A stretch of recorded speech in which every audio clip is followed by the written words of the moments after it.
3. Beli minum pakai kartu. Assalamualaikum warahmatullahi wabarakatuh. Perkenalkan, nama saya Muhammad Rizky Alfareza Basya dari kelas C dengan tim akhir 086. Di sini saya akan mempresentasikan kelas saya yang berjudul aplikasi sistem kepegawaian berbasis web pada BKN RI. Untuk pendahuluan di sini meliputi tantangan yang pertama ya. Jadi di pengelolaan data kepegawaian BKN RI ini banyak masalah yang didapatkan.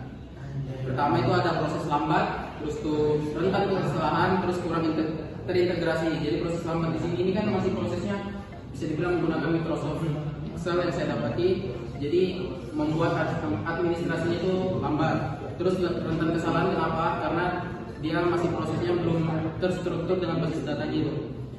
Terus tuh di sini ada kurang terintegrasi. Jadi sistemnya ya belum terintegrasi gitu.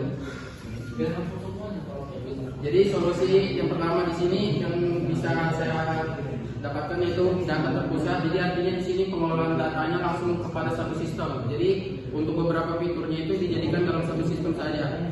Terus yang kedua itu digitalisasi. Karena kan sebelumnya itu aplikasinya atau penggunaan sistemnya ini masih berupa kertas atau manual. Terus itu yang ketiga ada terintegrasi. Jadi ini akan membuat sebuah basis data terstruktur lah. Terus fungsi utama aplikasi ini yang pertama kelola data ASN. Jadi bisa mengelola beberapa data pegawai itu dari biodatanya, riwayat jabatan, terus tuh hingga manajemen cuti, terus kenaikan jabatan itu bisa digunakan lah menggunakan aplikasi ini. Terus yang kedua ini cuti elektronik tadi kan yang saya sampaikan. Jadi dia mengajukan cuti itu bisa lewat web saja tanpa perlu bertemu langsung lah. Terus yang ketiga ini monitoring real time. Jadi yang atasan juga bisa memonitoring secara langsung pegawainya itu melalui aplikasi ini. Terus yang keempat yang tadi saya sampaikan itu kenaikan pangkat. Jadi kenaikan pangkat di sini artinya kita bisa melihatlah atau mengajukan tadi kenaikan pangkatnya di dalam aplikasi ini. Terus tujuan dan manfaat pengembangan di sini tujuannya yaitu meningkatkan efektivitas pengolahan data SN. Terus yang kedua mewujudkan administrasi terintegrasi dan terdigitalisasi yang saya sampaikan tadi. Jadi dia terstruktur dalam suatu basis data dan juga secara digital. Terus di sini mempercepat pengambilan keputusan berbasis data, mengurangi kesalahan maupun duplikasi data. Manfaatnya yaitu kemudahan pengelolaan dan pencarian data, percepatan proses administrasi kepegawaian, peningkatan akurasi dan konsistensi data dan sebagainya. Untuk landasan teori di sini untuk sistem informasi di sini pengertian saya itu kumpulan komponen yang interaktif untuk mengelola informasi tersebut. Dan untuk sistem informasi kepegawaian di sini berarti kita mengelola informasi pegawai tersebut. Terus yang kedua ada flowchart. Jadi flowchart ini apa? Flowchart adalah diagram alir yang digunakan untuk menggambarkan urutan langkah atau prosedur suatu proses secara sistematis. Terus yang ketiga ada fishbone. Jadi ini sebuah metode atau alat analisis lah yang digunakan untuk kita mencari masalah terus menyelesaikan masalah tersebut. Apa saja yang dibutuhkan dari aplikasi itu. Terus yang keempat metode waterfall itu apa? Jadi waterfall bisa dibilang nih pendekatan pengembangan sistem yang terstruktur dan berurutan. Nah untuk waterfall sendiri ini ada 5.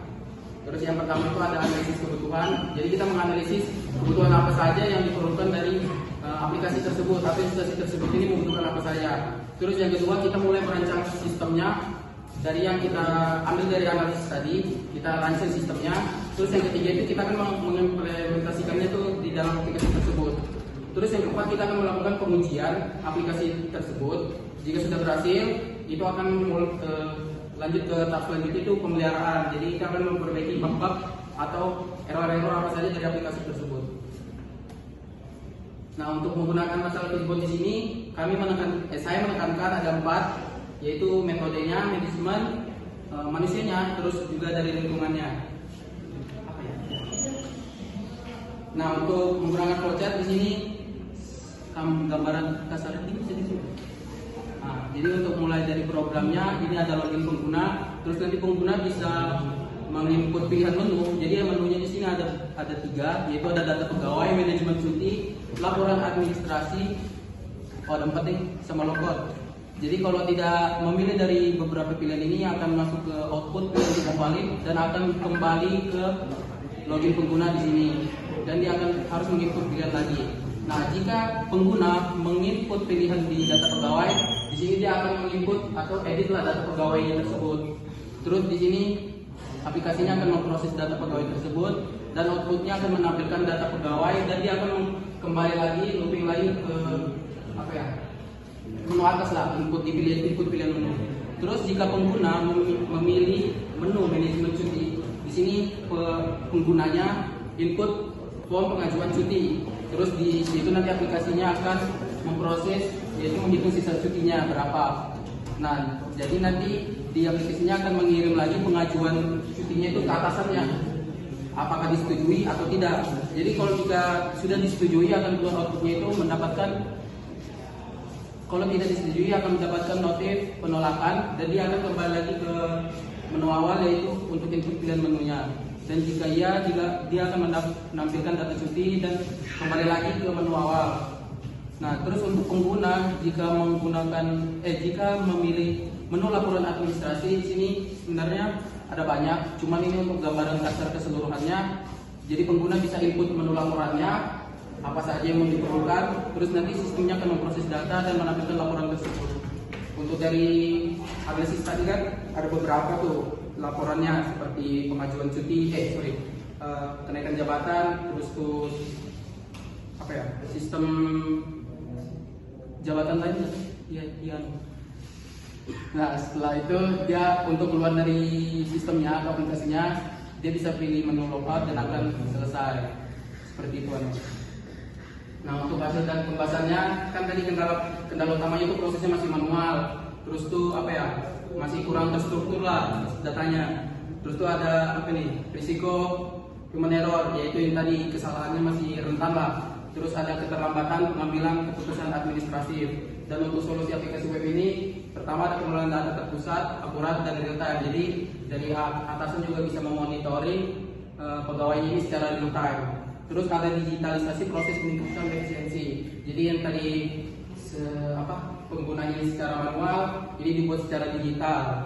Terus itu mengurangi beban administrasi dan kesalahan data. Kesimpulannya di sini ada 3.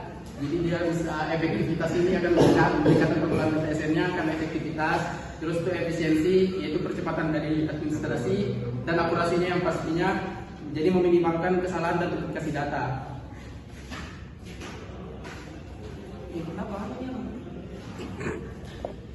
Ya, pokoknya itulah. Nah, sekian dari saya.